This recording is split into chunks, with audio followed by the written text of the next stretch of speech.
आखिर कैसे अंत हुआ दैत्य दंभिकासुर का? जब राजा विक्रमादित्य दैत्य दंभिकासुर के 7वें यानी आखिरी प्रश्न का उत्तर देते हैं, तभी आकाश में जोर से बिजली की गर्जन हुई और दंभिकासुर के गले में देवताओं के वरदान स्वरूप पहनी गई हड्डियों की माला धूमिल होते हुए गायब हो गई। देवताओं का दिया वरदान खत्म हो चुका था। ये देख एक बार तो दैत्य हिचकिचाया। अपनी विशाल गदा को उठाकर गर्जना करते हुए दंभिकासुर बोला, तू वाकई में बड़ा बुद्धिमान है विक्रमादित्य, पर अफसोस इस बात का है कि तू अब मेरे हाथों मरने वाला है। तू क्या समझता था कि मैं देवताओं के वरदान के सहारे जिंदा हूँ? नहीं, अरे तेरे जैसे कीड़े को मसलने के लिए मुझे किसी वरदान की आवश्यकता नहीं। दैत्य दंभिकासुर की बात सुन राजा विक्रमादित्य भी चौकस हो अपनी तलवार संभाल लेते हैं और कहते हैं, दुष्ट राक्षस, वरदान टूटा पर तेरा अहंकार नहीं। तुझे अब भी तेरा अंत नजर नहीं आ रहा। अहंकार व्यक्ति को अंधा बना देता है।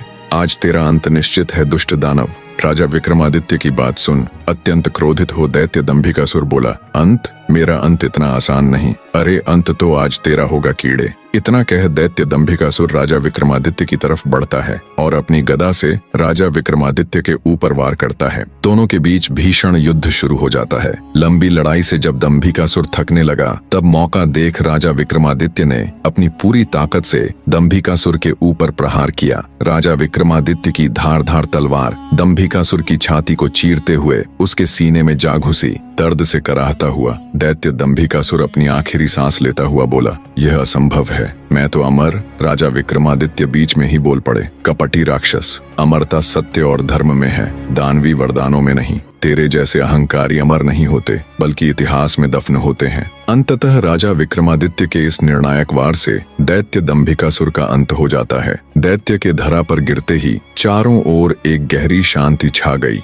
आकाश में बिजली कड़की और स्वर्ग से पुष्पों की वर्षा होने लगी। देवताओं ने भी राजा विक्रमादित्य के इस कृत्य को सराहा। दंभिकासुर द्वारा पत्थर बनाए गए सभी प्राणी धीरे धीरे अपने असली रूप में लौटने लगे। लखन और महेंद्र भी अपने असली रूप में आ जाते हैं। दोनों भाई एक दूसरे को देख खुश हो बहते नेत्रों के साथ एक दूसरे को गले लगा लेते हैं। दंभिकासुर के मरने के बाद गुफा का द्वार भी खुल जाता है। राजकुमारी चंद्रकला जब गुफा से बाहर आती है तो अपने पति और उसके भाई को सही सलामत देख ठिठक कर खुशी से वहीं रुक जाती है। जब बसंत की नजर उसकी पत्नी यानी राजकुमारी चंद्रकला पर पड़ती है तो वो भागकर उसके पास जाता है। दोनों एक दूसरे को बाहों में भर लेते हैं। चारों ओर राजा विक्रमादित्य की जय जयकार के नारे लग रहे थे। राजा विक्रमादित्य की जय हो, राजा विक्रमादित्य आप महान हो। बसंत अपने भाई और अपनी पत्नी के साथ राजा विक्रमादित्य के पास आता है। तीनों हाथ जोड़कर विक्रमादित्य का शुक्रिया करते हैं। हम किन शब्दों में आपका धन्यवाद करें राजा, आप सच में महान हैं।